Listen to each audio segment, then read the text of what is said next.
Sir ఈ పంచగ్రామ సమస్య అంటే ఏంటి సార్? పంచగ్రామాలు అనేవి 5 రెవెన్యూ విలేజెస్. అడవివరం, వేపగుంట, చీమలాపల్లి, పురుషోత్తమపురం, వెంకటాపురం. ఈ 5 విలేజ్లు రెవెన్యూ విలేజ్లని, ఎస్టేట్ విలేజ్లని మేము వాదిస్తుంటుంటే ప్రజలు, అక్కడ స్థానికంగా ఉండే రైతులు, ప్రభుత్వం ఇది ఇనాం విలేజ్లుగా పరిగణించింది. దీనికి మూలమైనటువంటి గిల్మ్యాన్ సర్వే నుంచి తీసుకొని చూడాలి మనం. ఎందుకంటే అప్పుడు విజయనగరం మహారాజ్ గారు సింహాచల దేవాలయంలో గల స్వామికి దీప నైవేద్యాల కోసం సుమారు 27 గ్రామాల శిస్తుల్ని ట్రాన్స్ఫర్ చేసి వాళ్ళు వంశపారంపర్య ధర్మకర్తలుగా వెలుగొందారు. అందులో మరి ఈ 5 గ్రామాలు అన్యాయం జరిగింది. 5 గ్రామాల ప్రజలకే అన్యాయం జరిగింది. కారణం ఏంటంటే మరి స్వాతంత్రం వచ్చిన తర్వాత ఎస్టేట్స్ అబాలిషన్ యాక్ట్ వచ్చింది. ఆ యాక్ట్ వచ్చిన తర్వాత ఈ 27 గ్రామాల్లో గల 22 గ్రామాల ప్రజలకు సంపూర్ణ హక్కులు కలిగాయి అక్కడ అందరికీ. అవి ఎస్టేట్ విలేజ్లుగా పరిగణించి. కానీ ఈ 5 విలేజ్లు ఉండే ప్రజలకే అన్యాయం జరిగింది. ఎందుకంటే వీళ్ళకు కూడా మొత్తం 27 గ్రామాలు కూడా మద్రాస్ గవర్నమెంట్, అప్పుడుండే మద్రాస్ గవర్నమెంట్ మనకి గెజెట్ పబ్లికేషన్ చేసింది. ఈ 27 గ్రామాలు ఎస్టేట్ విలేజ్లు, ఇక్కడ ఉండే రైతే రాజు, వాళ్ళకే సర్వ హక్కులు ఉన్నాయని ప్రకటన చేసింది 48లో.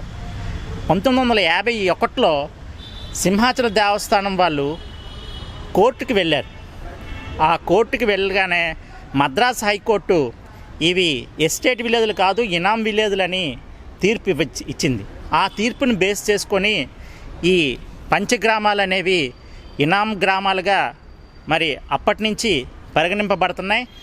మరి చాలాసార్లు ఎండోమెంట్స్ మీద రెవెన్యూ వాళ్ళు ఇవి ఎస్టేట్ విలేజ్లు కాదు, ఇనాం విలేజ్లు కాదు, ఎస్టేట్ విలేజ్లు అని చెప్పేసి మరి నిర్ధారించడం జరిగింది. ఫైనల్గా 1977లో మరి ఆంధ్రప్రదేశ్ హైకోర్టు ఇవి ఇనాం విలేజ్లుగా డిక్లేర్ చేసింది. దానిపైన డిక్లేర్ చేయడానికి అప్పుడుండే రెవెన్యూ సిబ్బంది వీటిని ఏం చేశారంటే దేవస్థానంతో కొల్యూడయ్యి మరి 5 గ్రామాల్లో గల రైతుల్ని సెక్షన్ 11 ఎంక్వైరీ అనేది జరపకుండా మేము జరిపేశామని చెప్పి మరి తప్పుడు కాగితాల్ని కోర్టులో సబ్మిట్ చేసి ఇవి ఇనాం విలేజ్లుగా డిక్లేర్ చేశారు. అప్పుడుండే ఈ 5 గ్రామాల ప్రజలు మరి సింహాచల దేవస్థానంతో ప్రత్యక్షంగా పరోక్షంగా దేవుడి పైన ఆధారపడి బతకడం వల్ల వీళ్ళెవరూ కోర్టుకి వెళ్ళలేదు.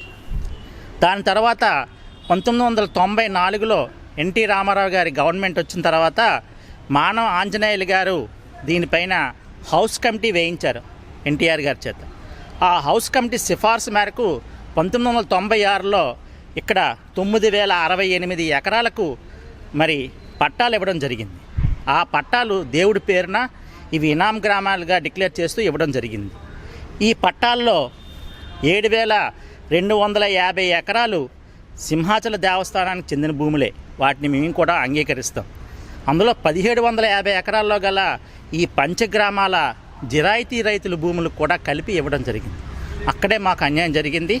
వాటిని మరి సీరియస్గా 1947లో స్వతంత్రం వచ్చిన తర్వాత మరి ఎస్టేట్స్ అబాలిషన్ యాక్ట్, 1954లో మరి ఇనామ్స్ అబాలిషన్ యాక్ట్, వీటన్నింటినీ మరి పరిశీలించి అప్పట్లో ఉండే మా హక్కులు మాకు కల్పించి ఆ 1750 ఎకరాల్లో గల జిరాయితీ రైతులకు హక్కులు కల్పించమని అక్కడ ఉండే పంచగ్రామాల ప్రజలు పోరాడుతున్నాం. ఇప్పటికి కూడా మా పోరాటం అదే.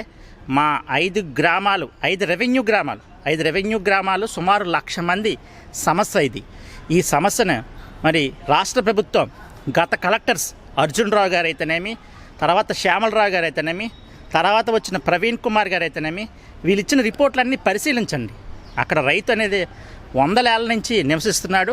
వాళ్ళకి దేవుడికి ఎటువంటి హక్కు ఉందో రైతుకు కూడా అటువంటి హక్కే ఉంది. అలాంటి భూములను రైతుల నుంచి కొనుగోలు చేసి ఇల్లు కట్టుకున్నటువంటి గృహ నిర్మాణదారులకు హక్కులు కల్పించమని మేము డిమాండ్ చేస్తాం. మీరు టీడీపీ గ్రౌండ్లో కూడా ఎందుకు న్యాయం చేయలేకపోయిందన్నా? టీడీపీ గవర్నమెంట్లో కూడా మరి దేవాలయ అధికారులు కేవలం రెగ్యులరైజేషన్ అంటే దేవుడు భూములు ఆక్రమణ అంటే 275 సర్వే నెంబర్ ఉంది. 275 సర్వే నెంబర్ది 5280 ఎకరాలు. ఈ 5280 ఎకరాలు పక్కా దేవస్థానం సంబంధించిన భూమి. ఆ దేవస్థానం సంబంధించిన భూమిలో ఆక్రమించుకునే వాళ్ళకి రెగ్యులరైజ్ చేయడం కోసం చేసిన జీవోల ఇక్కడ కూడా మన పంచగ్రామాల్లో ఉండే వాళ్ళకు కూడా ఇల్లు కట్టుకున్న వాళ్ళందరినీ ఆక్రమణదారులుగా చిత్రీకరించారు అధికారులు. మొదటి నుంచి మమ్మల్ని మేము ఆక్రమణదారులు కాదు. తెలుగుదేశం పార్టీ హయాంలో కూడా అదేవిధంగా అక్కడ ఎవరైతే 12,149 ఇల్లులు 2008 సర్వే ప్రకారం మరి ఇల్లులు కట్టుకుని ఉన్నారో వాళ్ళకి రెగ్యులరైజ్ చేయమని ఒక చట్టాన్ని, ఒక స్పెషల్ యాక్ట్ని, అదేవిధంగా ఒక జీవోని రిలీజ్ చేయడం జరిగింది. దాన్ని వైసీపీకి చెందినటువంటి వెంకటేశ్వరరావు అనే విజయవాడ చెందిన వ్యక్తి మరి కోర్టులో వేసి దాన్ని స్టే చేయడం వల్ల ఆ రోజున పరిష్కారం కాబడలేదు. అప్పుడు కూడా రైతుల సమస్య, రైతుల హక్కులు ఉన్నాయి, రైతులకు న్యాయం చేయండి అని ఇదే తెలుగుదేశం పార్టీ ఆఫీస్లో చంద్రబాబు నాయుడు గారికి నేను విన్నవించడం జరిగింది. దానిపైన కలెక్టర్ ప్రవీణ్ కుమార్ గారిని మరి దానిపైన ఇంట్రెస్ట్ చేసి వాళ్ళ దగ్గరుండే హక్కుల్ని పరిశీలించి నాకు రిపోర్ట్ ఇమ్మనమని అతను అడగడం జరిగింది. దానిపైన ప్రతి మండే కూడా పంచగ్రామాల్లో ఉండే మరి రైతులందరం వెళ్ళి మరి దానిపైన మాకున్న ఆధారాలన్నీ చూపించడం జరిగింది. దానిపైన అతను ఒక సమగ్రమైన రిపోర్ట్ కూడా ప్రభుత్వానికి ఇవ్వడం జరిగింది. కానీ అక్కడుండే రైతులకు హక్కులు, ఆ రైతుల నుంచి కొనుగోలు చేసినటువంటి మరి ఎవరైతే గృహ నిర్మాణదారులు ఉన్నారో వాళ్ళ హక్కుల్ని పక్కన పెట్టేసి ప్రభుత్వం కేవలం రెగ్యులరైజేషన్ ఆలోచనతోనే వెళ్తుంది, ఏ ప్రభుత్వం వచ్చినా సరే. ఎందుకంటే రైతుల హక్కులు తీర్చాలి అంటే హైకోర్టులో మరి వాద్యాలు ఉన్నాయి, ఏ భూమి ఎవరిదన్న దానిపైన హైకోర్టులో తేలాల్సి ఉంది. హైకోర్టుని తేలాలంటే లేట్ అవుతుందని అప్పుడుండే ప్రభుత్వం ముందు కేవలం ఈ రెగ్యులరైజేషన్ పైన దృష్టి పెట్టింది. తర్వాత రైతుల హక్కుల కోసం మాట్లాడదాం, ముందు రెగ్యులరైజేషన్ ఇల్లులు కట్టినాటికి పర్మిషన్ వచ్చిస్తే తర్వాత రైతు భూములు కూడా మనం చేద్దామని ఆ రోజు చంద్రబాబు నాయుడు గారు తెలియజేశారు.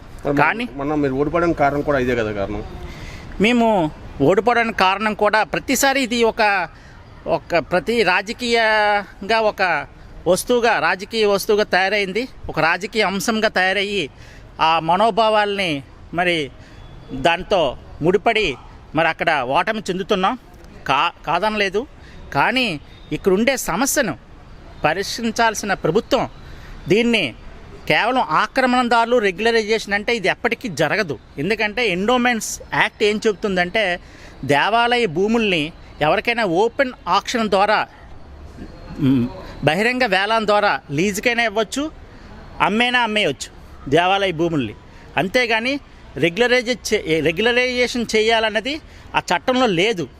చట్టంలో లేని అంశాన్ని పట్టుకొని ఏ ప్రభుత్వమైనా ఏలబడుతుంది.